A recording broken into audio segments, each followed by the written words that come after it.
What is going on, guys and gals? This is Jason Love coming back at you with another video. I'm very grateful you're here, and I'm very grateful we hit 10,000 subscribers. Now, in this video, like the title says, we're going to answer the question, should you start hotshot trucking in 2025? Like I said before we started this video, I'm very grateful for each and every one of you for watching this video. If you're new to the channel, I make videos about trucking, about hotshot trucking. We've had a hotshot trucking and basically just regular trucking company since October of 2020. We started with one non-cdl hotshot setup. We got all the way up to about 7 setups, different setups in the company, semis and hotshot. And currently we own our own semi truck, and we have a semi truck leased on and a hotshot leased on to the company. So throughout the last 4 years, I've been able to put myself in a lot of pickles and get out of those pickles. I've been able to learn a lot. I've been able to try new things. I've been able to try different setups. I've been able to do a lot of different things and saw what worked for me, what worked with the market, and kind of just give my 2 cents on the issues. Now, that being said, I don't know everything, and these are just what my thoughts are, and I want to shoot it to you straight. And so definitely do your research if you're thinking about getting into hotshot trucking in 2025 or trucking in general. That being said, do I think you should get into hotshot trucking in 2025? My answer is no. Now, what do I mean by hotshot trucking? I mean somebody who's going to go out and get an F350, F450, F550, or equivalent truck and pull a 40-foot gooseneck trailer. Now, I have done hotshot for a while, and I've seen the positive sides of hotshot, and I've seen the negative sides of hotshot. Obviously, I wouldn't say that we've had a trucking company since 2020, so you could say that 2020 wasn't a bad trucking year, 2021, but I wouldn't say that we've had a trucking company in a great trucking market or in a really good trucking market. And so I've had to kind of get started in a bad trucking market and maintain ourselves during this market. But I've realized something very important, and that is that the equipment that you're going to use for hotshot is not going to last very long. We have to understand that when we have a truck that we're going to use for hotshot, if it is a diesel dually truck. Now, obviously, there are single axle semi trucks, kind of the step above, that have bigger engines, that have bigger transmissions, that are built to haul. But a lot of these trucks that we're buying and using, they're not built to do what we're going to do with them, right? They're not built to run 100,000 miles, 110,000 miles a year in tow haul mode the whole time, pulling 26,000 pounds between the trailer and the load behind it, right? They're not really built for that. Can they do it? Of course they can. We've done it. They're not really built for it, right? And so what I've run into is that, for example, if we have a bad freight year or a bad year with the economy, like let's say, for example, 2023 or 2022, either of those, we're still going to run 110,000 miles to survive, right? We're going to have to. We're going to have to keep the gross up, but we're not going to have much profit. Now, those 110,000 miles that we put on that truck and trailer, that's about over a third of its life, right, is dead in that year, right? It's gone. And so I realistically only have 1 or 2 more years with that truck to make the money I should have made during those 110,000 miles, right? Obviously, we can't control the economy. I can't just control the economy, and I can't control the freight market. There are things I can do that I believe are smarter steps that need to be made during harsh times.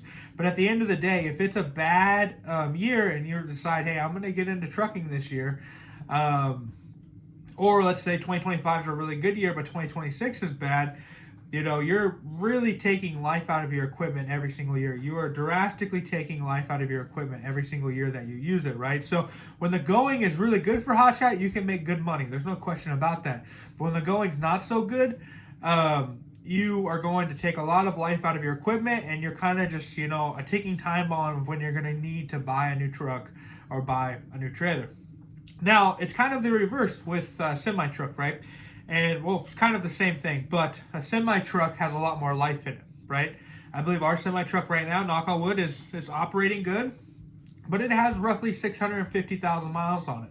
Now, in the back of my mind, I'm thinking, okay, I could have some repairs that are needed for it soon, or it could blow up soon, I need to get another truck, but 650,000 miles, or let's say 700,000 miles, that's 6 to 7 years of good running on that truck. Obviously, if you're doing a team driving, you're putting tons of miles on, but for just if you have one driver who takes off a reasonable amount of time, he's not always every single day on the road, maybe on average takes a week out of the month, or maybe a little bit less than that, he's going to put roughly 100,000 miles on the truck, 110,000 miles on the truck, right? Give or take. right? Could be a little bit less, could be a little more. But you're talking 6, 7, maybe even 8 years of hauling that you can get out of that equipment. Obviously, it's going to break down. Obviously, you're going to have to fix it.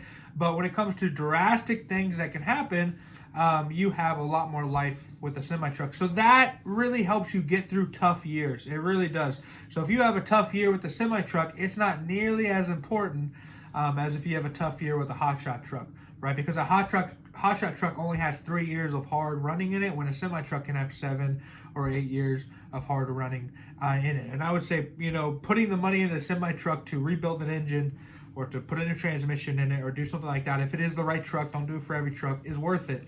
But when you have these hotshot trucks, it might not be worth it, right? Just to get another 2 years out of it. Another issue that I have with hotshot trucks when it comes to diesel dualies, right? Like I'm saying, if you're going a step above that, it's a different game. A lot of times you're going to buy these trucks and they're going to have warranty on them, which is great. You can buy semi-trucks, you can have warranty on them. But a lot of these trucks you can buy brand new, and one of the benefits of a hotshot truck is you can go to a dealership, a local dealership, and buy an F350 dually. You can probably just use your own credit, or you can. It's more of an affordable price in general, $60,000 or $70,000 for an XL or XLT. I'm just using Ford as an example, but you can say any other truck. And you can go in there and you can finance it. You can be out the door. It's your own personal credit. You can put it on your personal insurance for the time being while you're building up your company, right? But a semi-truck's not the same way, right? And that's one of the benefits of Hotshot is anybody, if you have a good credit score and you have some money down, you can go in and buy that truck. There's no problem. Or you can get it with no money down, right? If you're in that situation. Or you can trade your old truck you have or an old car you have in to get that truck. So it's a lot easier to obtain that equipment, I would say, than somebody who just got their CDL, who doesn't have a trucking company that wants to walk in and finance a semi-truck. It's a lot more difficult, right? So that's the benefit of Hotshot.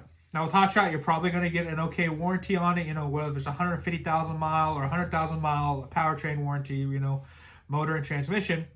You're feeling pretty good. You're like, okay, so if my truck breaks down in the first 100,000 miles, if my engine blows up, if my transmission blows up, I can get a new one. Right, and we've ran into this a couple times. There was a guy leased under a company who has a truck, and he has had 2 new transmissions put in it, and it currently sits at about 145,000 miles, I think, on the truck itself. But the issue was the time that truck was down, the time it took to get warranty to approve the fix, and the time it took for that dealership to put the new transmission in, to test it and get it back on the road.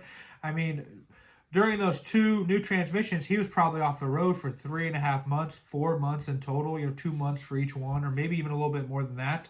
And that's a big deal, because, insurance isn't going to stop. A lot of these reoccurring costs, obviously you're still paying the note on the truck. That stuff's not going to stop, right?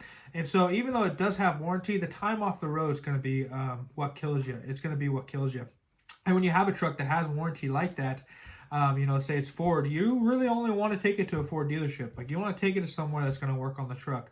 But when you have a semi-truck, for example, there's a lot of other places out there that do warranty work on semi-trucks, a lot of places that will work on semi-trucks, diesel mechanics, a lot more parts that are interchangeable, that are accessible than, if you have a diesel dually truck. So there's a give and a take there, right? Obviously, there are some benefits to getting into hotshot trucking.